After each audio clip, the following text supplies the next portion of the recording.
할렐루야. 오늘 성경 통독 제11일째입니다. 오늘은 창세기 41장에서 45장까지 보도록 하겠습니다. 평소에 우리가 4장을 함께 살펴봤는데 오늘은 창세기를 잘 마치기 위해서 45장까지 함께 살펴보도록 하겠습니다. 창세기 41장에서 요셉은 이집트의 총리가 됩니다. 당시 이집트는 세계 최강의 그런 국가였기 때문에 이집트의 총리가 된다는 것은 세계 모든 그런 정세에 권력을 잡는 것입니다. 어떻게 이렇게 될 수 있었을까요? 이것은 요셉이 왕의 그런 신하들이 잡히는 그런 감옥 안에서 잘 훈련을 받았고 무엇보다도 하나님의 계시를 받았고 계시를 풀어낼 수 있는 그런 능력을 가지고 있었기 때문에 그러합니다. 바로 왕은 이상한 그런 꿈을 꿨는데 이것이 하나님의 계시인 것을 알고 모든 사람이 풀라고 했지만 이것을 요셉이 풀어냈고 요셉은 거기서 그치지 않고 대비책을 마련했던 것입니다. 우리는 요셉이 이렇게 승승장구하는 모습을 보면서 그의 인생의 영웅담을 우리가 보는 것이 아니라 하나님이 함께 하시는 그런 사람이 얼마나 높아질 수 있는가를 살펴보면서 하나님이 그를 통해서 야곱의 모든 그런 가족들을 이제 이집트로 이주시킬 그런 준비를 다 하시고 있다 하는 것들을 우리는 기억을 해야 됩니다. 요셉은 이집트의 제사장의 그런 딸과 결혼을 했습니다. 그리고 아들을 낳았는데 아들의 이름이 므낫세와 에브라임이죠. 그런데 이 두 아들이 사실은 이집트의 문화권에서 그렇게 자랐을 것인데 나중에 요셉은 이 두 아들을 다 야곱의 그런 아들로 만들고 그리고 이스라엘이라는 사람으로 우뚝 세웁니다. 정말 위대한 부모의 그런 모습이라고 할 수 있겠습니다. 42장에서 요셉은 결국 형들을 만납니다. 형들은 요셉이 총리가 된 줄은 전혀 상상을 하지도 못하고 와서 꾸벅 절을 하게 되죠. 무엇입니까? 요셉이 어린 시절에 꿈을 꾸었던 하나님의 계시로 받았던 그런 꿈이 그대로 성취되는 것입니다. 하나님이 주었던 그런 계시와 약속들은 항상 하나님의 뜻 가운데서 그렇게 성취된다는 것을 알아야 되죠. 요셉은 형을 보고서 모른 척을 하고서 그 자루에 돈을 넣고서 여러 사단을 만들면서 시몬을 인질로 붙잡습니다.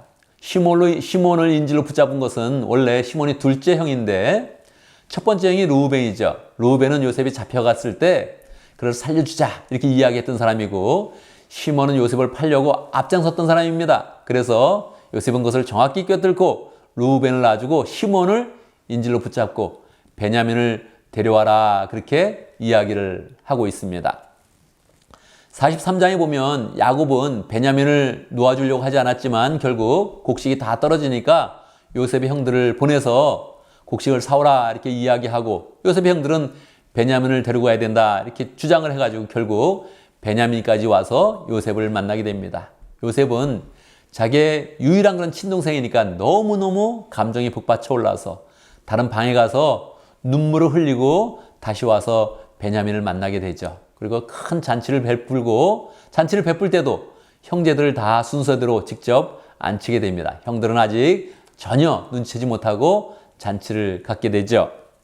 44장에서 이제 잔치를 끝내고 나서 형들과 베냐민이 돌아가는데 그 돌아가는 그런 그 사람들에게 다시 또 요셉은 일을 꾸밉니다. 그들의 곡식자루에 돈을 넣고 베냐민에게는 그가 아끼는 은잔을 넣게 되죠.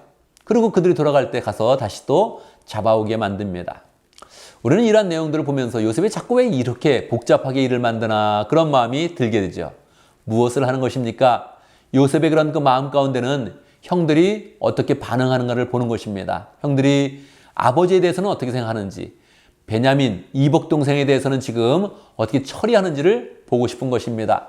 그가 이미 예전에 이복 형들에게 팔려간 그런 아픈 그런 기억이 있기 때문에 이제 형들이 그 모든 문제를 회개하고 이 형제가 하나가 되어서 하나 앞에 온전히 서야 된다는 것입니다. 요셉의 그런 기대처럼 요셉의 형들은 이번에는 옛날 일을 꺼내면서 후회하고 그리고 반성하고 그리고 이번에는 베냐민을 위해서 르우벤이 목숨을 걸고 변호하고 유다도 자기의 그런 자식과 목숨을 걸면서 변호하는 그런 그 모습을 보여주는 것입니다. 드디어 형제들이 다 주 안에서 하나가 된 것이죠.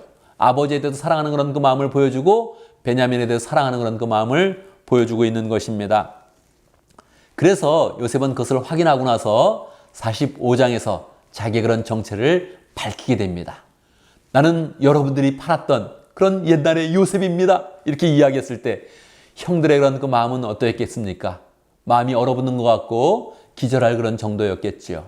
그런데 요셉은 이미 하나님의 사람으로 변화되어져 있습니다. 믿음이 성장했고 하나님의 계획을 꿰뚫는 그런 사람이 되었던 것입니다. 그래서 요셉이 이야기를 하죠. 형님들, 나를 팔았던 것 때문에 걱정하지 마세요. 하나님이 나를 여러분보다 앞서서 이곳에 보내신 것입니다. 여러분 다 이집트로 이주해야 됩니다. 그렇게 이야기를 한 것입니다. 그래서 아버지를 이제 초청하죠. 가나안에 있었던 그런 아버지는 요셉이 살아있다는 그런 말을 믿겠습니까? 믿기는 너무나 어렵겠죠. 그런데 요셉이 수레를 보내고 선물을 보내고 그러면서 아버지 오세요 이렇게 전가를 했던 것입니다. 요셉이 보낸 그런 선물을 보면서 야곱은 이제 너무너무 기뻐서 하나님의 은혜 가운데서 내가 이집트로 가리라 이렇게 마음을 먹죠. 하나님께서도 야곱에게 나타나셔서 네가 이집트로 가는 것을 두려워하지 말아라.